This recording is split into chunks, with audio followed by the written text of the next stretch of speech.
What's up, and welcome into College Basketball Recruiting Weekly. I'm 24/7 Sports Director of Scouting Adam Finkelstein, and we are excited for another show. We're going to have some NBA draft talk here this week, and we're going to break down what the Charlotte Hornets should be at number 2 as they debate between Scoot Henderson and Brandon Miller. We're going to talk about some of the best availables in the transfer portal with a few big dominoes left to fall, and last but not least, some recent news out of the high school recruiting ranks with Don Thomas reclassifying up and heading to UNLV right away. All that and more coming up next. Who should the Charlotte Hornets draft with the second pick in the NBA draft? It's something we've been exploring all week long on 247sports.com. In fact, our recent series, What We Thought Then and What We Think Now, has dug into these two players as high school prospects and followed them all the way up to this point. We're going to get into it a little deeper, and I'm going to tell you who I think Charlotte should take at the second pick. All right, national college basketball writer Isaac Trotter joining me on the show. Isaac, the number 2 pick in the draft. I tell you what, we were both out in Chicago. Every NBA scout I asked, or at least 75+%, if I'm going to be totally literal, said unequivocally they expected Brandon Miller to be the second pick in the draft after they found out that Charlotte got the second pick in the lottery. Now, you cover college basketball, but you've also watched a lot of Scoot Henderson. I've watched more tape of these two in the last couple of weeks than I care to admit, but what is your take on what Charlotte should do? Yeah, I look at it from the perspective you can never have too many all-star caliber league guards. And if everything works out for Scoot Henderson, you expect him to be an all-star caliber league guard. My concern is LaMelo Ball a winning player for a team that you think could win an NBA title? I don't know if that's necessarily have an answer for that. So if I'm Charlotte, I would take Scoot Henderson. I would see if LaMelo Ball and Scoot Henderson can play together. Dynamic duo there. I think the threes and layups from LaMelo Ball could be really interesting when you compare that with Scoot Henderson's ability to put pressure on the rim, but also get to his mid-range pull-up offensively. I think they have a different skill set, so they really are different pieces. But if LaMelo Ball isn't a winning player, you know you have an asset. You have two really, really high dynamic guards who you could potentially put one, on the trade block and potentially try to redo your team that way. And if they work together, well, great. I think it makes a ton of sense. Brandon Miller, I think it makes a ton of sense too for Charlotte. If you add a player like that, a wing like that with LaMelo Ball, the length, the explosiveness, the defensive versatility that Brandon Miller has, I think it makes a ton of sense for Charlotte. But, all the rumors of, hey, Brandon Miller's their guy right now, I think it makes sense. That's what they should be doing. Portland should be nervous. You're trying to make them nervous. You're trying to make them, potentially have a panic trade or whatever that might be. Because I think it's pretty clear that Scoot Henderson in that Portland backcourt with already having 2 small guards just doesn't work, and it would kind of facilitate a trade for Portland on draft night. All right, so Trotter is leaking the false information smokescreen out of Charlotte. You heard it here first. College Basketball Recruiting Weekly. Here's what I would say. I think you can make an argument for either player, Scoot Henderson or Brandon Miller, and I'm going to give you my take at the very end of this. But what I would say definitively, and I want to get your take on this, the only thing that is unacceptable for Charlotte to do with the second pick is to make a pick based on fit. Now, this is something that I've written about earlier this week because from a historical context, you look at the NBA draft and some of the worst picks at the high end of the lottery, the rationale behind them is this guy fits better with our roster. Well, guess what? 4 or 5 years down the road, we're not going to remember who else was on Charlotte's roster when they made this pick. We're only going to care about who is better at that point, Brandon Miller or Scoot Henderson. As I said, I think you can make an argument for either one, but drafting Brandon Miller, if you were not convinced that he is far and away the best talent, simply because you think he fits better with LaMelo Ball, to me, is not wise with the second overall pick in the draft. So, Isaac, what do you think about that? No, I think it makes total sense. And I kind of operate under the same premise as you. It's a talent-filled league. And how many building blocks do you have in the future that impact winning right now if you're Charlotte? I think you think LaMelo Ball might be one. You hope some of these young guys turn into it, but you don't have those known commodities on it. And if you're convinced that Brandon Miller's the second best player in this draft, go for it. I think it makes a ton of sense for both Charlotte now and in the future, because when we get stuck in the fit or how does this work or how does he impact LaMelo Ball or all of these different things, I think it clouds the fact that this roster is barren, really, honestly, in long-term big-time assets. They need difference makers right now, and if Brandon Miller can be that guy, you have to have conviction and trust and then lean on your talent and development program. All right, now as promised, I am going to give my opinion on this, but I have to say, you watch the tape, and it's close. I think it's as much about where you think the modern NBA is trending as it is anything else, because I think both of these guys have all-star ceilings. With Scoot, you have a dynamic athlete and a dynamic creator who can not only play explosively in the open floor, but he's got an instinct and an ability to improvise off the dribble that I just don't think can be taught. He's also a much better passer. I'm talking about like an NBA-ready pick-and-roll passer who understands how to really read the floor in an NBA caliber spacing. The questions to me about Scoot are, one, the shooting, and two, the defense.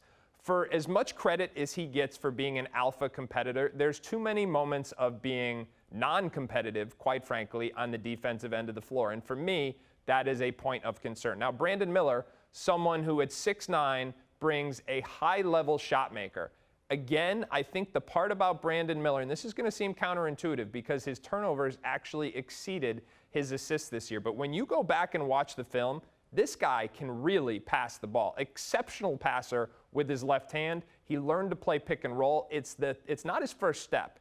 It's the fact that he can beat you in so many different ways, and the threat of his jumper that constantly keeps defenders off balance and allows him to make these multiple reads. I think he's got the potential to develop into a jumbo creator. Now, he's got to get stronger. He's not as bursty in the lane as you would like. We're hoping that as he adds more muscle mass, he becomes a more efficient finisher, and he just improves his ability to create separation. But he's a three-range scorer. He's an underrated passer. He's got to cut down on some of those live dribble turnovers. But if you look at his rate of improvement since high school, that is why on my board right now, although I do reserve the right to change my mind as intel continues to come out, I'm going Brandon Miller over Scoot Henderson at the number 2 spot. All right, for much more on the NBA draft, you can visit us, 247sports.com. Always check out CBS Sports HQ, where we've got a number of mock drafts leading up to the June 22nd NBA draft show.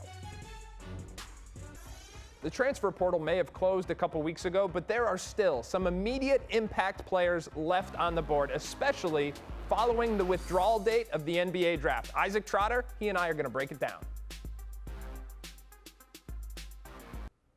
All right, Isaac, one guy who declared for the NBA draft and is now headed back to college basketball is Grant Nelson, and the news on him has been evolving as the week goes here. What's the latest? Yeah, as of right now, we entered the week thinking that Baylor, Arkansas, and Alabama were going to get visits. Now that's changed. Now Baylor visit did not get made, and now it's going to be shaping up into an SEC battle between Arkansas and Alabama. You look at both sides of this, it's a grand slam fit for both sides. Arkansas misses on Ron Holland.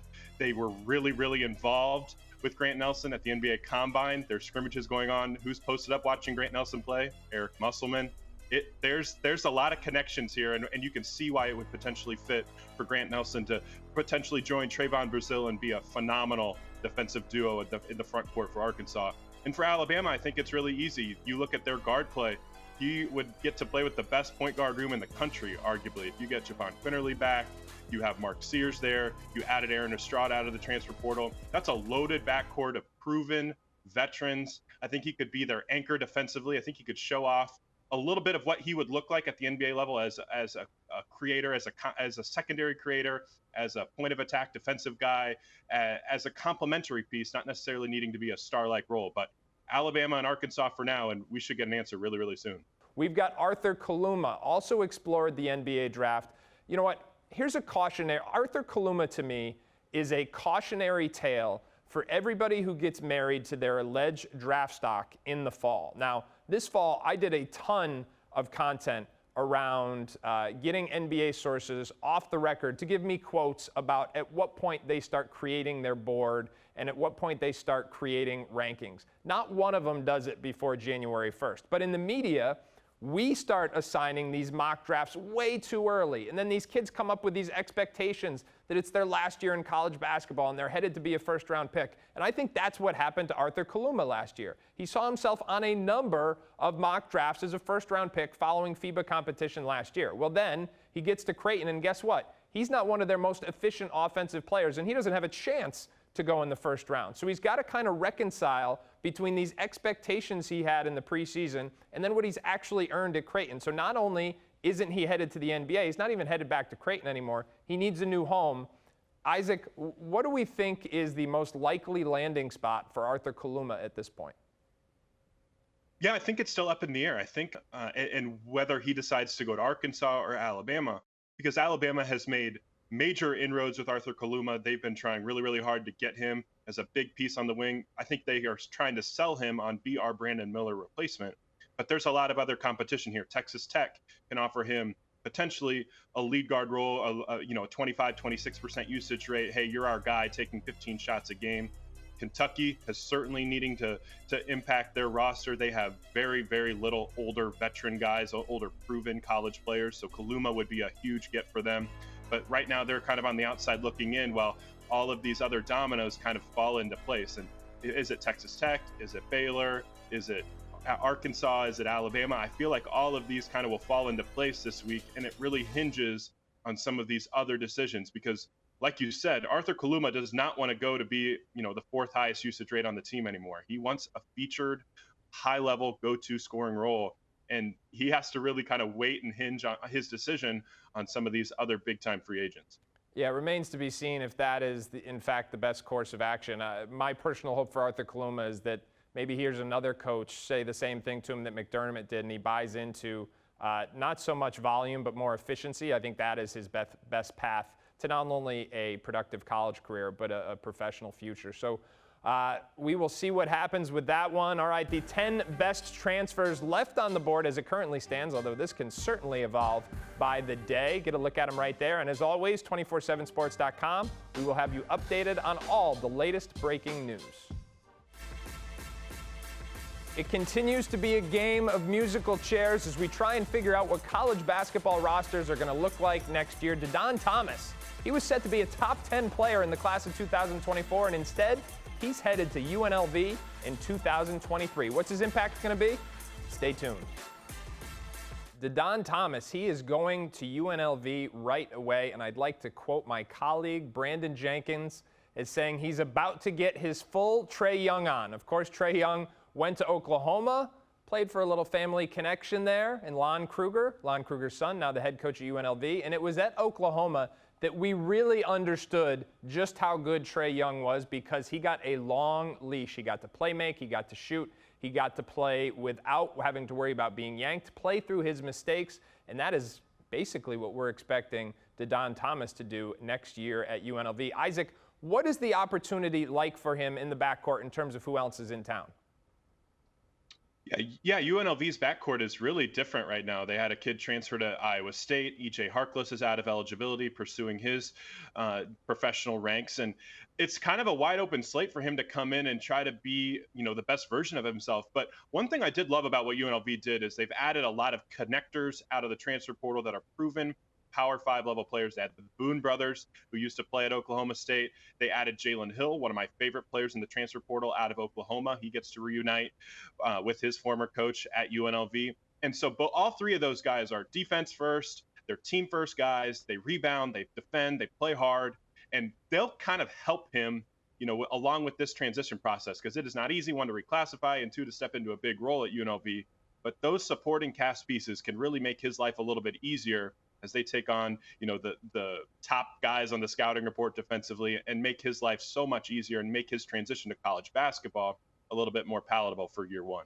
Yeah, you make a really good point there because even though reclassification is more popular than ever, the success rate is not particularly high. For every Jalen Duren who ends up being a high draft pick or highly successful, there's probably 5 or 6 others who don't get quite the results they were expecting. DJ Thomas, the stakes are really high because he's going to school in his hometown, and he's got an opportunity to play for that hometown school like maybe nobody else in the country. And so being surrounded by that veteran core, guys who can pick up the slack on the defensive end, who can help him understand what's warranted on a day-to-day basis, because here's the thing about DJ Thomas. He was set to be, after Elliot Cadeau reclassed, he was set to be the #1 point guard in the national class of 2024 and a top 10 player in that class. But he is not someone who is going to wow you with his size, with his length. He's not going to pass that first glance test where you're like, ooh, who's that guy? What he is an ultimate competitor and just an absolute baller. You can watch him one day, he might put up 30 points. You can watch him another day, he can really distribute the basketball. While in high school, he was known probably more so for his scoring. I think you're going to see that pure point guard come out of his shell a little bit more. Like I said, there is going to be some Trae Young in there in terms of the freedom he is allowed to play with. So I'm not saying he's not going to look for his own shot. I think he's certainly going to do that. But this is a true point guard that possesses a lot of those intangibles and is going to be absolutely a hometown favorite for UNLV next season. The Don Thomas Jr., you see him right there. He's headed to UNLV, and it is an exciting time in Sin City. All right, as always, thank you everybody for watching, and please stay locked in with us during the course of the week. 24/7 Sports Team is going to be out on the road. We've got about 2 weeks before the NBA draft. Tons of event coverage from the high school grassroots landscape, all kinds of portal coverage as well. You know where to find us, 247sports.com and the 24/7 Sports channel.